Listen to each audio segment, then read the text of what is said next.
any sort of a way to get it down. Sure. But it was the episode of you when you were on The View. And I think it was 2015 or 2006, like when you were running for president. Right. And you got introduced as our friend Donald Trump. That's right. Whoopi Goldberg gives you a big hug and a kiss. Joy Behar gives you a big hug. Barbara Walters gives you a big hug. They all loved you. They were all talking about how you might be conservative in your financial positions, but you're very liberal socially. They were talking about you as such a favorable light. The audience was cheering. Welcome on into another episode of the Healthy Discussion Show. Today's topic, we're doing a recap and a reaction video to Joe Rogan and Donald Trump. This was epic. Smash that like button, tell a friend to tell a friend. This is the beginning, this is not the end. Let's go.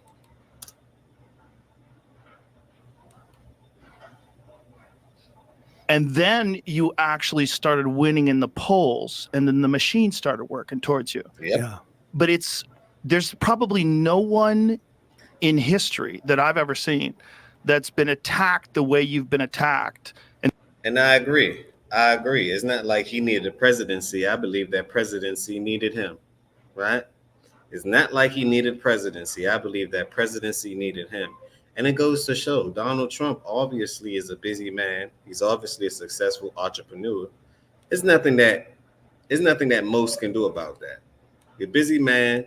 He's a successful entrepreneur. He's doing this to make the world somewhat of a better place, or at least into his favor, right? And we can get some type of benefit from it, right? I'm not saying that you should depend on a man in order to be your president and then in order to come and save you. That's not happening. You should save yourself. But this goes to show the desperate measures that the media will take in order to conscrew the message and or blemish your image. Let's continue.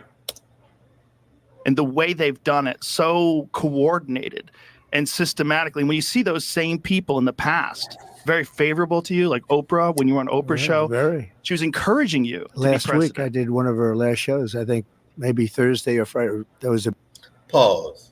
But Oprah is another one too that I don't understand, but yet I get it, right? Look at what happened just the other day. What was it? Yesterday in Texas. They called for Beyonce to come in town. Now they keep on calling for all these celebrities to come in order to persuade you to vote for them. Donald, don't do all of that. But let's continue. the big deal being on Oprah's show, the last one. And I was like one of the last shows in that final week. And I said, boy, we've come a long way since that. What was it like? The concept, it was really like two different lives. You know, I had a very wonderful life, but I wanted to do this. The Apprentice was still going very strong. We had 12 seasons. And did y'all see when Kamala Harris and Oprah Winfrey, she went on the Oprah Winfrey show? I mean, even Oprah Winfrey was looking at her like, you need a lot of help. You need a lot of help. But let's continue. We had actually 14 seasons, 12 years over. They had a couple of them. Well, they canceled The Apprentice when you were running for president, correct? No, they had Arnold Schwarzenegger do it. I was involved in that, and I had enough of it, and we did great. It was doing great, but they wanted me to stay. They all came to see me. They said, we're going to give you a contract. They wanted to extend my contract. Mark Burnett is a great guy. Then they wanted to extend the contract. Mark said, you're crazy. Don't run. No. Nobody gives up prime time, they said. You know, it's one of those little things, which is probably true. Nobody gives up prime time, though, for being president? For running against 20 some odd people, you know, it turned out to be 18 professional people, you know, mostly politicians. They said, who would do this? I mean, it's a long shot. Actually, the heads of it. See, most politicians, they need the job. They need the position. I don't believe Obama needs this job and or this position, right? Does it fatten his pockets even further? Of course, if you're looking at it from an economical point of view. Of course. That only makes sense. All of them get even richer if you become the president. Look at Obama, for example. He went in with X amount of millions. Now he got over 100 million. plus favors and or cash flow going into his pockets and his trust. For example, Blue Shield, Blue Cross, just to name a few, just for example. I tell people look up the Hatch Act, right? Look up the Hatch Act, Hatch Act. Look that up. And then leave your thoughts down below. Let me know what you think about how your insurance is going to be 5x the amount by November 5th, right after the election. So you know they're going to play the blame game, correct? NBC came over, the Paul Telegny, all the top people came over to see me, try and talk me out of it because they wanted to have me extend. The Apprentice was doing well. So it was 14 seasons. It was 12 years. We had 2 seasons where we had a double, which rarely happens. It was just a hot show. And I said, I want to do this. What happened is previously, like 3 years, 4 years before that, they did a poll. They had Mitt Romney, and somehow they put me in a poll, and I blew everybody away. I blew him away, which isn't that hard, frankly, but I blew everybody away. And I said, that's interesting because I never really gave it that much real thought. I thought about it, but never real thought. But I saw these polls were very good. And so I was thinking about doing it then, but I had a contract with The Apprentice. Plus, I was building 2 big buildings at the time, and I wanted to make sure they got finished up properly. And it was one of those things. The kids were just sort of getting involved. They're very capable kids, but they were getting involved early on. So I did that. I got them done. I had some very good successes. And I came on, and then I thought about it for the next one after. I don't want that to get over your head. Listen to what he just said. Before the presidency, he had 2 big buildings to build. That was his priority. He needed to build those buildings in order to confirm cash flow. Y'all know hotels sell from left to right. You own the property, you can have tax write-offs, and you probably get an incentive for actually building the hotel. So Donald Trump is coming in the game army strong, unlike the other opponent, right? Let's go. The Romney disaster. And I ran and I won against Hillary. It was quite an experience, but it was a different life because you're right. The View, I was on The View many, many times, and they loved me. Just the way people would talk. I mean, even if people had criticisms about you, people that didn't like you, there was always feuds and stuff like that. But the reality was the thing turned on you when they found out that you were going to be president. It was very coordinated. And some people are catching on to that now. There's a lot of people that were longtime Democrats like Elon and Bill Ackman and all these different, very intelligent people. And they support me now. Bill Ackman supports me. He's been very supportive too. This is what I wanted to ask you. Talking about support, if you would like to support the channel, make sure that you hit that link down below. It's the AirTech EMF protectors. This is the AirTech EMF protectors. It blocks against the radiations from the phone. It blocks against the radiation from the computers and or the Wi-Fi. And I think every household should have them because these things can cause an egregious amount of, let's just say, unhealthy habits or unhealthy traits that can affect the body as far as cancer or anything along that nature. Please protect yourself. If you love the people that you're around, hit the link down below. You get a beautiful discount with hitting my link. On that note, let's continue. What was it like when you actually got in? Because nobody really can prepare you for that. When you're running for president, you don't really know what it's going to be like when you actually get into office. Right. What did you think it was going to be like? In office or when I decided to run? So when you got in. When I was in. So when I was in and won and was in the White House, essentially. Yes. Well, first of all, it was very surreal. It's very interesting. When I got shot, it wasn't surreal. That should have been surreal. When I was laying on the ground, I knew exactly what was going on. I knew exactly where I was hit. They were saying you were hit all over the place because there was so much blood from the ear. You would know that better than anyone. When they get the ear torn. And some people were saying that this was a hoax. These conspiracy theories, some of them is just out of hand. And some are real, right? You can say that most are real, but some are just a little bit too much. They're doing a lot. They're doing way too much. But let's continue.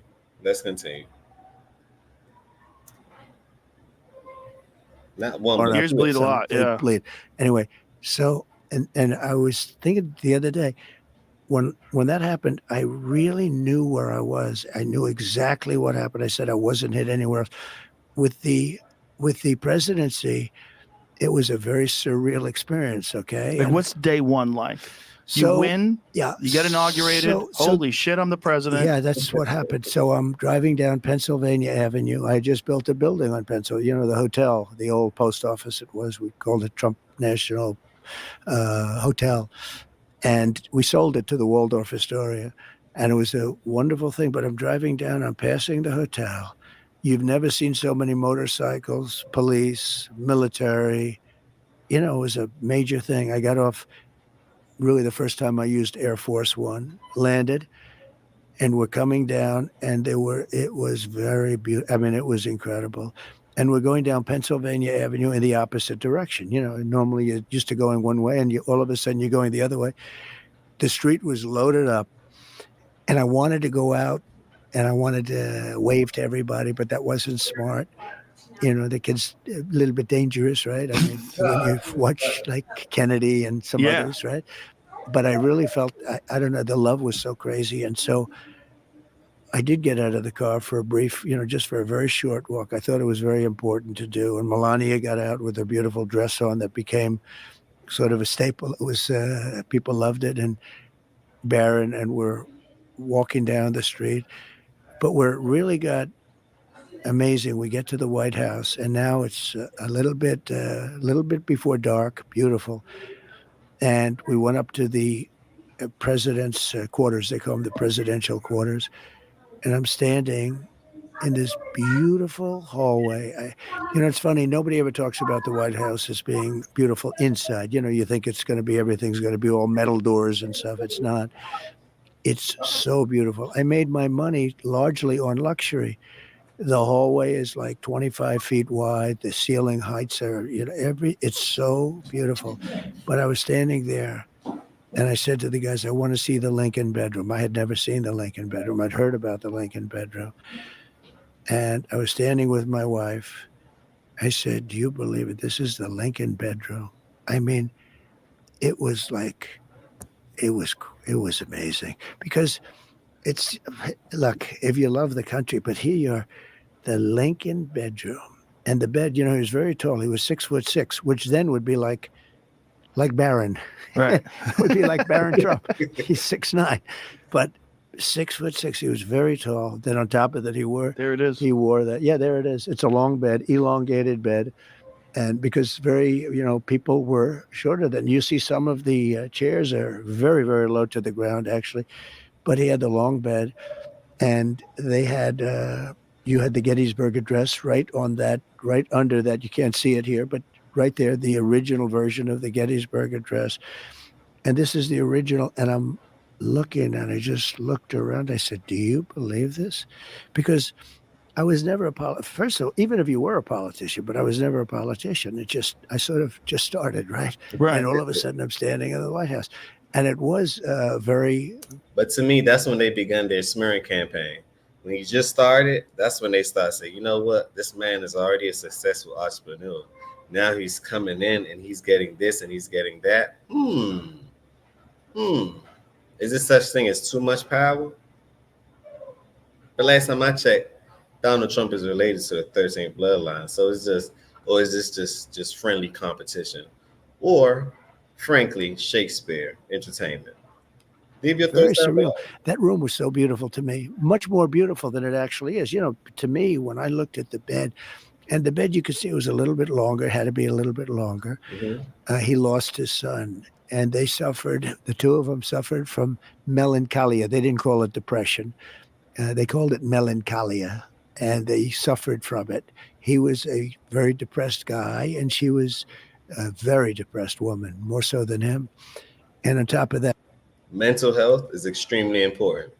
What's going on up here is more important than what's going on out there, right? Let me repeat. What's going on up here is way more important than what's going on out there. But let's continue. That they lost their son, whose name was Ted.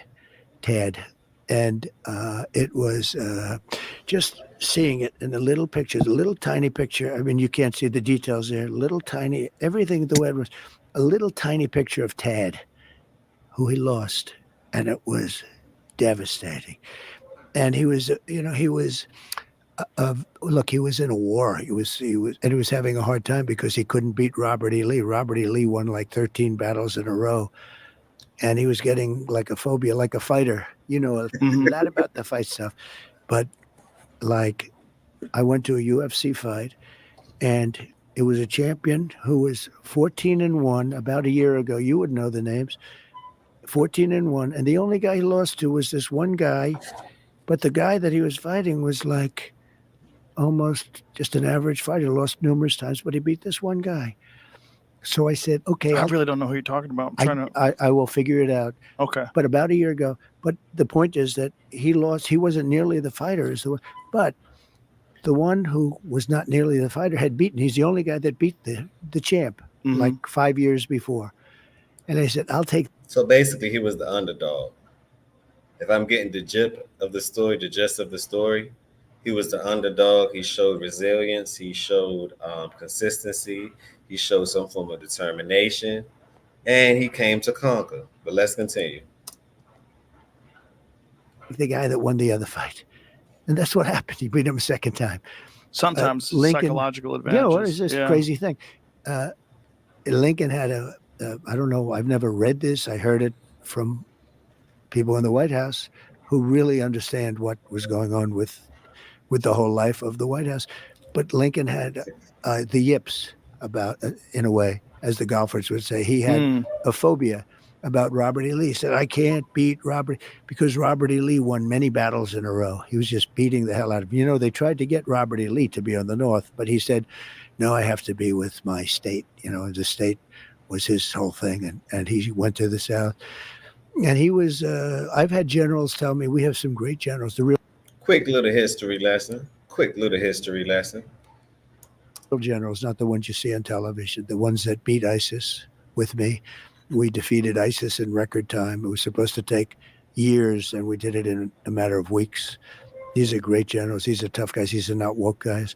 But their favorite general in terms of genius was Robert E. Lee. In terms of strategy, you mean? Strategically. He took a war that should have been over in a few days, and it was, years of hell, a vicious war. And so here I am standing there, and again, I had never really done this before. I ran a number of months before I won. I probably, I guess if you figured max it out, it would be a year, something like that. So I had never run for office. And I did well. I mean, I went into debates. We had 18 people, including me. And then slowly but surely, they started to disappear. We had debates, good debates. Everyone's aware of all this stuff. But what I want to get to is, like, what was the experience once you got inside? Rogan, I was going to tell you that let's move the threshold. Let's move the, move it and forward your questions, right, to something a little bit more serious. Just a little bit. Side. It was just what did you think it was going to be like in terms of like your ability to govern? Yeah. Like, this is your first experience governing anything. You never been a governor. You never been a mayor. Private stuff. Business. Yeah. But now all of a sudden you're inside the White House. The biggest thing was just that first moment of being in this hallowed. It was really a hallowed place to me. It was surreal. It was beyond. To me, that was the experience. It was a surreal experience. And then with time, that wears off. With time, it becomes, your place where you stay. And I was doing a lot of, I had two things that I really focused on: governing the country and survival. Because from the moment I won, before I got to office, all of a sudden, they came down. I mean, nobody has ever been treated that way. And you see that. I mean, you see we're in the Washington Post very early on. They said, well, now the impeachment stuff starts. And it did. I mean, it literally started from the beginning. So I had survival and run the nation. I had a combination. Most people don't have the survival. They get in. If you want to pass your challenge and get... Let me know how y'all think Joe Rogan is moving the threshold forward. How you think he he's doing with this interview. I thought starting out, it was cool so far, but let's just get down to the bottom. Let's just get down to the business. But I guess this is why the interview was about 2 hours. So we're gonna break this down into sections. Anyway, we're gonna break this down into sections. We probably do like a cool 30-minute, and then we're gonna move to another. We're gonna do at least a cool 30, 40 minutes capture of this, and then we're gonna go on to what's going on with Little Dirk and everything else, right? We're gonna go on to that as well, because some people asked me to review that video and react to it, so that's what I will do. Let's go, Trump. So What did you expect though, in terms of like once you got inside, you had to appoint all these people? Yeah. Like, how many appointments did you have to make? Well, you within a have very actually short you amount have of actually time? 10,000 appointments. Now they're different. You know, you have big ones, and then they appoint Right. 100 people and 200 people. But the president really is involved with approximately 10,000 appointments. So you'll appoint a secretary of state, and he or she Right. will appoint a lot of people. So it's a lot. But in terms of major ones, you probably have like 100, but they're big ones. Treasury, state, military. And how did you know who to appoint? Well, I didn't. I had no You didn't. experience. You have to Right. understand. Joe, So I are was you there going? 17 times in Washington, and I never stayed over. According to the press, which I think is probably right, over the years, I was only there 17 times. I never stayed over. now I'm in a new facility, right? I just moved, so I'm in a new facility. And pardon the noise for a quick second. Pardon the noise. I'm in the lounge area. Well, basically the area where you can have some form of privacy. You can study, you can do your videos, X, Y, Z. So pardon the noise for a second, just a minor interruption. Let's continue. So now I'm sitting there. I'm saying, this place is gorgeous, but I don't know anybody. It's like you know, you go to certain areas, and other areas they may be great. Washington was great. Washington's not so great right now. We got to fix it. We got to make it better. Yes. It's a very dangerous place, very badly maintained place. We're going to make it great. We're going to make it better. We're going to bring it back. But I wasn't a Washington guy. I was a New York guy. I was a New York builder, and I built buildings in New York, and I knew that whole world, but I didn't know the Washington world too well. And all of a sudden, you're supposed to be appointing top people. So What did you think it was going to be like? Versus, like, did you have any ideas of what it was going to be like, and what was different? well, I was always involved in politics, but usually from the standpoint of a donor. Now, I would like to ask the audience one question. Do you guys think that after he or she gets elected into presidency, right, what can and can't they do? Are they still the puppets? Do they just run the corporation, which is considered the United States of America, right? And if so, does the men come in black suits and say, hey, now that you're president, this is what you can and can't do? Because a lot of them promise a lot of things. Some of them deliver. He delivered more than normal, right? I guess because he's coming from a business perspective. But at the end of the day, it's like, what can and can't they do? So, Rogan, that's a good question that you asked him. What's the first day? Imagine your first day in. What are you planning on doing? And let me know the experience, right? It is the Joe Rogan experience. So he wants to know, hey, from your point of view, what's your experience? This would be your second go around. Donor. I was a donor. I was a big donor. I gave money to politicians. I enjoyed politics. Mostly Democrats, right? Both, really, pretty much both. I actually pictures of. And that goes to show that this man has character. But I was told at the end of the day, Democrats or Republican, when all of this is over with, all of them still have drinks together. They still hang out together. They still do business together. They still shake hands together. So this goes to show, no matter what you do, right, always move the needle forward. Meaning that always go forward. If you win, if you lose, figure out how to make money with the person that won. Figure out how to make money. If you're a loser, figure out how to make money with the person that won. If you're a winner, figure out how to make money with the person that's above you, that's winning as well. That's just how it goes. Never let a situation make you fold, right? Remain focused, remain in control. Let's go. Ronald Reagan and me when I was very young. You were a Democrat until like what year? I was a Democrat. I could get you the exact, but the early '90s, I switched over eventually. Actually, they had a reform party. I was thinking about doing that for a little while, but then fortunately I didn't because it's very hard. You know, it's a two-party system. And anytime you hear third party, I know you like RFK Jr. and so do I. He's a fantastic guy. I do, but I thought that that whole being thing an is very independent tough. was nonsense. It doesn't work. It doesn't work because even if you do great, you're not going to get Congress. In other words, Right. And that's generally how it goes. That's why I guess they call it bipartisan, right? That kind of makes sense. But you should be the president of your family, your life. But learn how, I would say, look, if it's red or blue, a certain thing happened, the economy when it's red, a certain thing happened, the economy when it's blue. Follow the trend, and the trend is your friend. That's my advice, but not financial advice. need now to say, okay, now I'll get half of Congress that's never going to vote for you.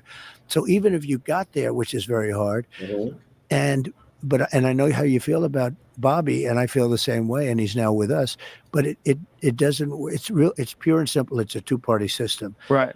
And somebody, I won't mention his name, but somebody spent 200 two-party system, and it's two type of votes. You have the popular votes, right, and you have the electoral votes.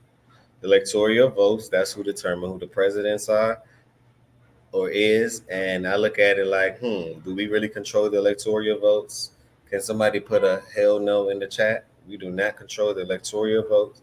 Therefore, how much decision do we make on actually selecting the president? The president isn't elected, the president is selected. So I tell people, some people might get furious to be like, well, it's no point of voting. Wrong. Get out your feelings. Understand how the system works, right? Because on a state level, it's actually beneficial for you to vote.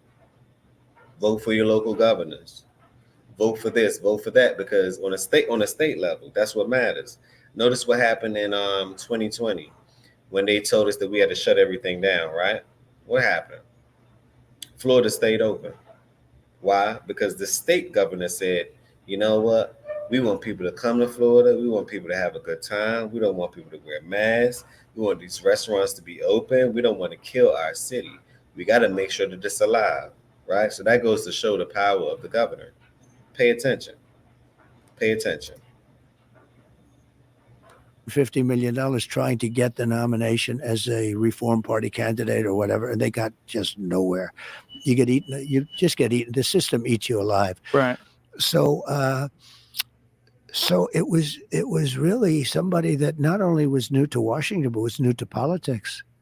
So in the office of the presidency, over the years, all those presidents, you've had 92% were politicians and 8% were generals. General Eisenhower, General Washington, right? General George Washington. You had generals.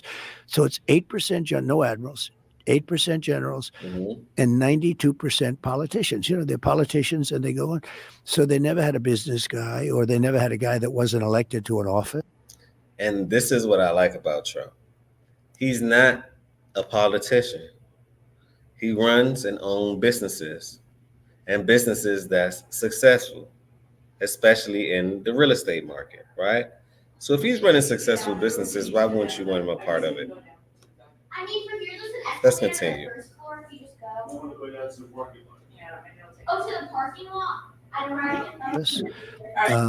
They were all like Ronald Reagan he was a movie actor, and then but he became the governor of California for I think 2 terms, and then he ran.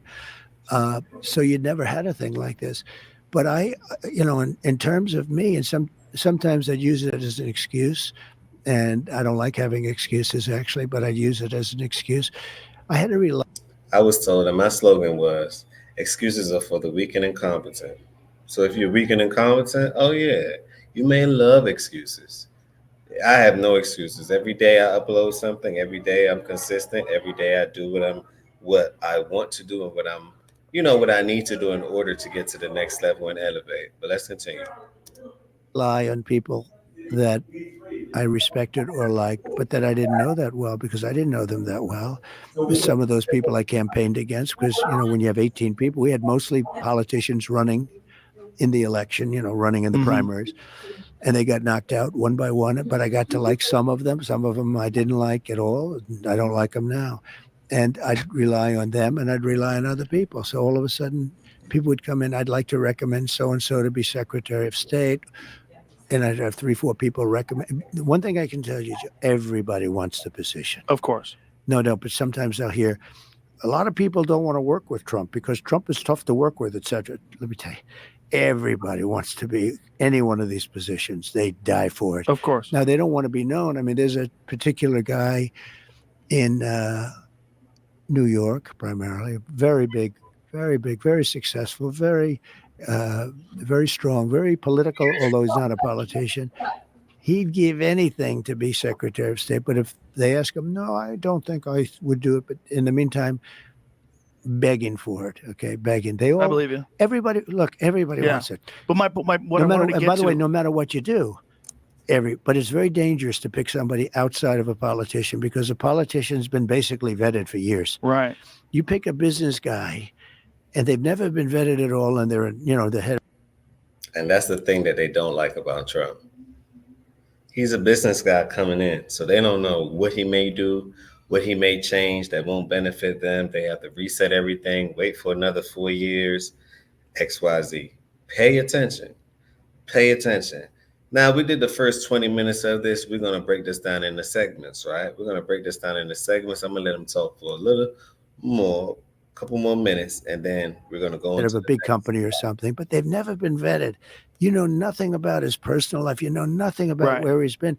When you put him in, it's a little bit dangerous because all of a sudden they get checked up and you hear things that you're saying, wow, this is not going to work out too well. So it's very dangerous. Picking people that are outside of politics is somewhat dangerous. So you're kind of stuck in a position where you have to pick established people. And then the problem with established people is established people are already indoctrinated into the system. And they're stiffs in many cases. They're survivors. I find that, What do you mean by stiffs? When you say stiffs? a stiff, they don't have nothing. They have nothing. Or they're smart and survive. One little thing. So there was a congressman years before I ran, and I was very close to him. And I basically he's saying that most of them basically they don't have any money. Basically, that's what he's saying. Most of them don't have any money at all, so they're actually dependent on the political fundings and the political nuances in order to get paid. Unlike Trump, he's not dependent at all. But on that note, leave your thoughts down below. Let me know what you think about the Trump and the Joe Rogan experience. It had millions of views on the first day. So we like to cover trending topics as well, just to be part of the algorithm. Smash that like button, subscribe to the channel so I can be a part of the algorithm as well. If I add value onto you on today. On that note, peace, blessings, and love. And thanks for coming.